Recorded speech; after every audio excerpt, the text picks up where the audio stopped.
ஸ்ரீ இராமாயணம் பாகம் 10. ராமபிரான் பெரும் புண்ணிய நதியாகிய கங்கையை அடைந்தார். அந்த கங்கை கரையில் வாழுகின்ற பெருந்தவ முனிவர்கள் ராமபிரானைக் கண்டு தாயைக் கண்ட இளம் பிள்ளைகள் போல் பெரிதும் மகிழ்ந்தார்கள். தங்கள் கண்களில் பெருகும் ஆனந்த கண்ணீரால் திருமஞ்சனம் புரிந்தார்கள். இன்சொற்கள் என்று மலர்களை சூட்டினார்கள்.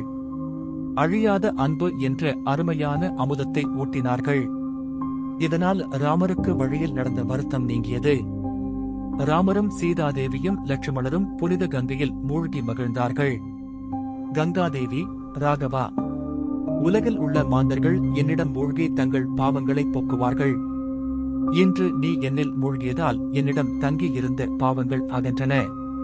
நான் ஓய்வு பெற்றேன் என்று கூறி கைதொழுது கங்கை மகிழ்ந்தாள். முனிவர்கள் இனிய கனிகள், காய்கள் தர ராமர் உண்டு உவந்தார். கங்கை கரையில் சிறுங்கி பேரம் என்ற நகரில் வாழ்பவன் குகன் என்ற வேடர் தலைவன். 1000 மரக்கலங்களுக்கு அதிபன். கரியமேனியும் திரண்டதோளும் அகன்ற மார்பும் உடையவன். இத்தகைய குகன் ராமனை கண்டு மகிழ வேண்டும் என்று எண்ணினான். விலாங்கு மீன்கள் நெய்யில் பொரித்து மிளகுத்தூள் தூவி ஊனும் மீனும் தேனும் காவடியாக சுமந்து சுற்றத்தார் புடை சூழ வருகிறான். குகன் ராமபிரானை காண புறப்பட்டு வருகின்ற போது கூட்டமாகப் போவது நன்றன்று என்று எண்ணினான். சுற்றத்தாரையும் வில், வாழ் முதலிய ஆயுதங்களையும் அகற்றி தவப்பள்ளியை அடைந்தான். ஆசிரமத்தில் முன் நின்ற வீரனாகிய லட்சுமணர், நீ யார்? எங்கு வந்தனை? என்று வினாவினார். குகன், ஐயனை, நான் வேடர் தலைவன். என் பேர் குகன். உள்ளே இருக்கின்ற கருணாமூர்த்தியை காண வந்தேன் என்றான். லட்சுமணர், இங்கு நில் என்று கூறி உள்ளே சென்று ராமரை வணங்கி, அண்ணா, குகன் என்று ஒரு வேடர் தலைவன் தங்களை காண வந்திருக்கின்றான். சுற்றமும் தானும் உள்ள தூயவன், தாயினும் நல்லவன். உள்ளே விடலாமா என்று கூறினார். ராமர் அவனை என்பால் அனுப்புக என்றார். லட்சுமணர் குகனுக்கு அனுமதி தந்தார். குகன் ஆசிரமத்துக்குள் சென்று பரந்தாமனை பலமுறை வணங்கினார். கண்ணீர் சொரிந்து பரிந்து, ஐயனே, மீன்களை நெய்யில் பொரித்து குளிர்ந்தேன். தேவரீர் திருவுளம் எதுவோ என்றான். ராமர் அங்குள்ள முதிர்ந்த முனிவர்களை பார்த்து புன்னகை செய்தார். குகனே, நிரம்ப மகிழ்ச்சி. நீ கொணர்ந்த உணவுகளை நான் அங்கீகரித்துக் கொண்டேன். உன் அன்பு ஆழங்காணாத அலைக்கடல் போன்றது. இங்கு இரு என்றார். ராமர் பலமுறை கூறியும் குகன் அமர்ந்தானில்லை. பலமுறை பார்த்தும் குகனுக்கு போதும் என்ற எண்ணம் வரவில்லை. எம்பெருமானை விழுங்குவது போல் கண்டு களி கூர்ந்தான். ராமரை தவக்கோலத்தோடு கண்ட கண்களை பிடுங்கி எரிய வேண்டுமென்று எண்ணினான். ராமருடைய அனுமதி பெற்று அங்கு தங்கினான். குகன் லட்சுமணரை பார்த்து, ராமபிரான் கானகம் வர காரணம் யாது என்று கேட்டான். லட்சுமணர் பரதன் பாட்டன் வீட்டில் இருந்து தன் தாயாகிய கைகேயை வரம் பெறச் செய்தான். எம்பெருமான் எல்லாம் துறந்து இக்கொடிய காட்டில் வசிக்கிறார் என்றான். இதைக் கேட்ட குகன் ஆறா துயரம் அடைந்தான். அன்று இரவு குகன் தானும் சுற்றமும் சூழக் காவல் புரிந்தான். மாற்றான் தாய் மகனாகிய பரதன் அண்ணனை காட்டுக்கு அனுப்பினான். இந்த லட்சுமணரும் ஒரு மாற்றான் தாய் மகன்தானே, இவனை மட்டும் எப்படி நம்புவது என்று எண்ணி லட்சுமணரையும் இவன் காவல் புரிந்தானாம். லட்சுமணர் இமைக்காமல் உள்ளம் உகந்து காவல் புரியும் போது நித்திரா தேவி தோன்றினாள். லட்சுமணர், ஏய் நித்திரா தேவி, நீ ஆண்டுகள் என்பால் நெருங்காதே என்றார். அவள் உணவை ஒழித்தால் உறக்கத்தையும் ஒலிக்கலாம் என்றாள். லட்சுமணர் உண்ணேன் என்றார். நித்திரா தேவி லட்சுமணரை தொழுது சென்றாள். பொழுது புலர்ந்தது. ராமர் நீராடி ஜெபதவங்கள் செய்தார். குகனை பார்த்து ஓடம் கொண்டு வா, நாங்கள் கங்கையை கடந்து வனவாசம் புரிய வேண்டும் என்றார். இந்த வார்த்தையை கேட்ட குகன் அதிர்ச்சி அடைந்தான். ஐயனே, தாங்கள் இங்கேயே இருக்க வேண்டும். தங்களுக்கு தொண்டு செய்ய அடியேனும் 5000 வேடர்களும் இருக்கின்றோம். கங்கை கரை சுகமான இருப்பிடம். பூஜைக்கு நறுமணம் நிரம்பிய மலர்கள் இருக்கின்றன. நல்ல போர்வைகள் இருக்கின்றன. இனிய கனிகள் இருக்கின்றன. பகைவரை வெல்லுவேன். கிழங்குகளை கொல்லுவேன். 8 திசைகட்கும் வழி சொல்லுவேன். அடியேன் எல்லா தொண்டுகளையும் அன்புடன் செய்வேன். ஆதலால் இங்கேயே இரும் என்று உள்ளம் உருகி உரைத்தான். ராமர் குகனை மார்புறத் தழுவி, குகனே, இன்று முதல் தசரதருக்கு 5 புதல்வர்கள். நீ எனக்கு தம்பி. பரதன் முதலியோர் உனக்கு தம்பியர். சீதை உனக்கு அண்ணி. ஊர்க்குருவி தலையில் பனங்குலையை வைத்தது போல பரதிடம் அரசியலை ஒப்படைத்துள்ளேன். அருகில் இருந்து அவனுக்கு துணை செய். 14 ஆண்டுகள் 14 நாட்கள் போல கழியும். பின்னர் நாம் ஒன்று சேர்ந்து வாழ்வோம். என் சொல்லை தட்டாதே, ஓடன்கொணர்க என்றார். குகன் கண்ணீர் அரும்ப ஓடத்தை கொணர்ந்தான். ராமரும் சீதையும் லட்சுமணரும் ஓடத்தின் மீது ஏறினார்கள். ராமநாமத்தை இனிமையாக பாடிக்கொண்டே ஓடத்தை குகன் செலுத்தினான். கங்கை வெள்ளத்தில் குகனுடைய ஓடப்பாடலின் நாத வெள்ளமும் அவனுடைய அன்பு வெள்ளமும் கொந்தளித்து ஓடின. அக்கரையைச் சேர்ந்தார்கள். ராமர் குகனை தழுவி மனம் வருந்தாமல் இரு மீண்டும் ஒன்று சேர்ந்து மகிழ்வோம் என்று பரிந்துரை கூறினார். ராமர் அங்கிருந்து புறப்பட்டு கானகத்தில் நடந்து சித்திரக்கூடம் என்ற மலைச்சாரலை அடைந்தார். அங்கு மாதவமணி விளக்கான பரத்வாச முனிவரை கண்டு வணங்கி மகிழ்ந்தார்கள். பரத்வாச முனிவரின் சொற்படி சித்திரக்கூட மலைக்கு அருகில் உள்ள மந்தாகினி நதிக்கரையில் ஒரு ஆசிரமம் அமைத்து தங்கினார்கள். சின்னாட்கள் கழிந்தது. ராமபிரான் பயணத்தை மேற்கொண்ட போது வழியில் யமுனா நதியைக் கண்டார். அப்போது நதியில் மனைவி மற்றும் தம்பியுடன் நீராடினார். மூவரும் காய்கனிகளை உண்டு பசியாறினார்கள். லட்சுமணர் மூங்கில்களை வெட்டி ஒரு தெப்பம் அமைத்து அதில் ராமரும் சீதா தேவியும் ஏற அந்த நதியை கடந்து அக்கரையை அடைந்தார்கள். தம்பியின் தொண்டின் திறத்தைக் கண்டு ராமர் வியப்புற்றார். தம்பி, நீ எப்படி இந்த மகாநதியை கடந்தாய் என்று கேட்டார். லட்சுமணர், அண்ணா, தேவரீருடைய திருவடியை பற்றினோர் பிறவி பெருங்கடலையே தாண்டுவார்களே. அடியேன் இந்த சிறிய நதியை கடந்தது ஒரு பெரிய கருமமா என்று கண்ணீர் ததும்பிக் கழறினார். பரதர் 60,000 அக்ஷரோணி சேனைகளுடன் கங்கை கரையடைந்தார். கங்கை கரையில் சிறுங்கி பேரம் என்ற நகரில் குகன் என்ற வேடர் தலைவன் இருந்தான். இயமனையும் வெல்லும் திறமை உடையவன். விற்போரிலும் வாட்போரிலும் வல்லவன்.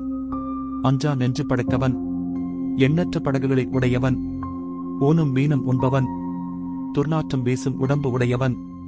ஆனால் அவன் ராமரின் மீது கொண்ட அன்பை அனைவருமே அறிவோம். பரதன் பாட்டன் வீட்டில் இருந்து தாய்க்கு உளவு சொல்லி அரசாட்சியை கவர்ந்து கொண்டதோடு அமைதி பெறாமல் கானகத்துக்கும் வந்து அண்ணனுக்கு இடர் செய்கிறான் போலும் என்று எண்ணிய குகன் சீறி எழுந்தான். சங்க நாதம் செய்தான். வேடர்களே, வீறு கொண்டு எழுங்கள். வில்லை வளைத்து நெல்லுங்கள். எதிர்த்தவரை கொல்லுங்கள்.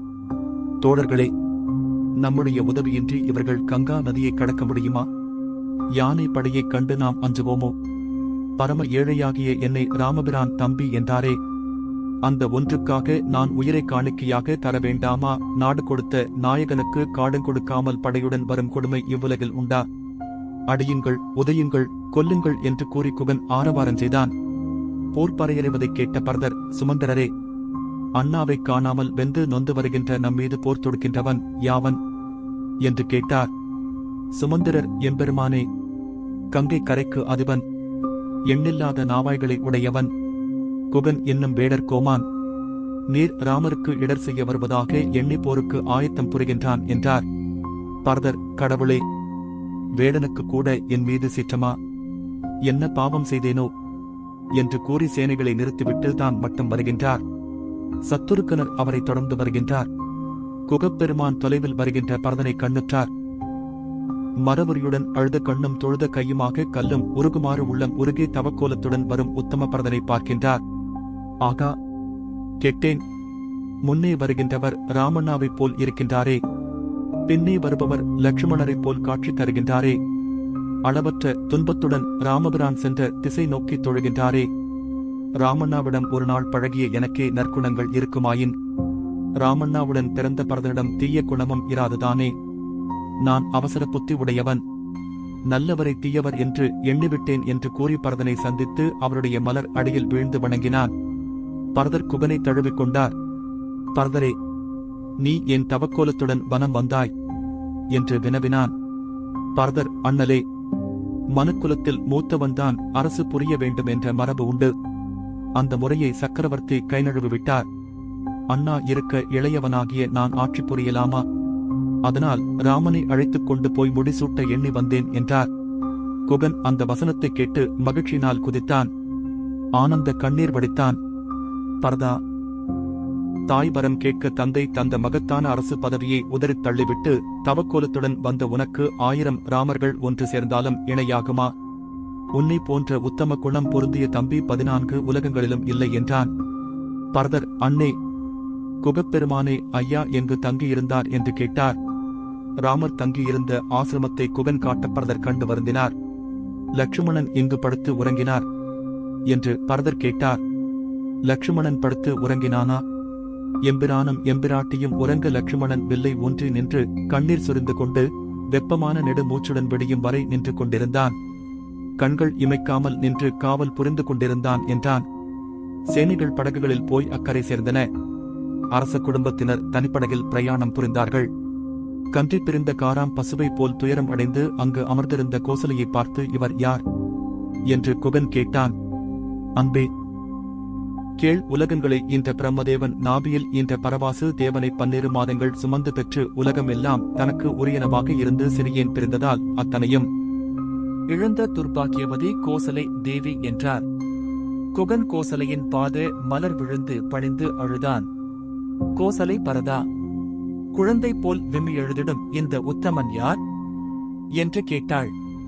பரதர், அம்மா, இவர் ராம் அண்ணாவுக்கு தம்பி லட்சுமணனுக்கும் சத்ருக்னனுக்கும் எனக்கும் தமையன் குகன் என்றார்.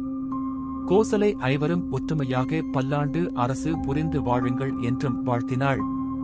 மற்ற தாய்மார்களையும் அறிமுகம் செய்தார் பரதர். லட்சுமணர் பரதருடைய படகுகளைக் கண்டு பிழைப்பட கருதி சீறி எழுந்தார். துன்பத்தை ஒரு உருவமாக எழுதியதை ஒத்த பரதர் ராமர் திருவடியில் விழுந்து அழுதார். அப்பா நலமா என்று ராமர் கேட்டார். சத்தியத்தை நிலைநாட்டி விண்ணுலகம் போனார் என்று பரதர் கூறினார். தந்தையாரை நினைத்து நொடிந்து புலம்பி ராமர் அழுதார். வசிஷ்டர் தேற்ற இங்குலி என்ற கிழங்கை சுட்டு பிண்டம் தந்தார். சக்கரவர்த்திக்கு பிண்டம் போட கார்படி அரிசிக்கு வழியில்லை, இதுதான் உலக வாழ்வு. பரதர், அண்ணா, நீர் வந்து முடி சூட்டி ஆட்சி புரிய வேண்டும் என்று வற்புறுத்தி அழைத்தார். தம்பி 14 ஆண்டு வனவாசம் புரிய வேண்டும் என்ற நியதியை கைவிடக்கூடாது. என் சொல்லை தட்டாதே.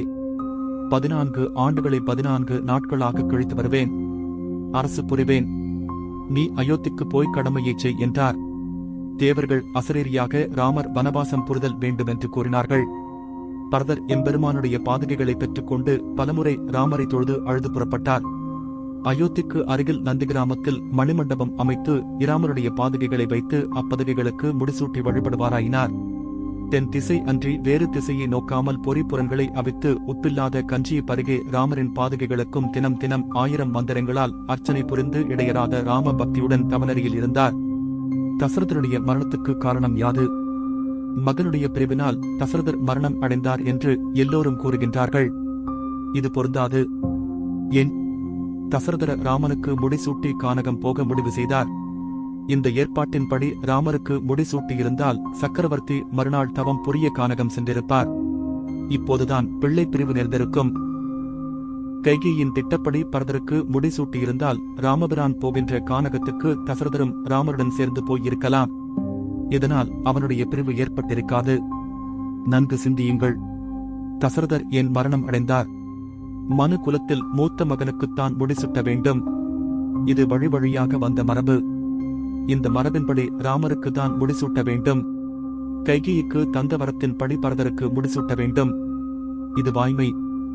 ராமருக்கு முடிசூட்டினால் வாய்மை அழிகின்றது. பரதருக்கு முடிசூட்டினால் மரபு அழிகின்றது. ஒரு புறம் வாய்மை, மறுபுறம் மரபு. இருதலை கொல்லி எறும்பு போல் தவித்தார் தசரதர். ஆனால் வாய்மையை காப்பாற்றினால் மரபு கெடுகின்றது. மரபை காப்பாற்றினால் வாய்மை கெடுகின்றது. இந்த இடர்பாட்டால் இதயம் வெடித்து தசரதன் மாண்டார் என உணர்க இதனை வாலி கூறினான். தொடரும்.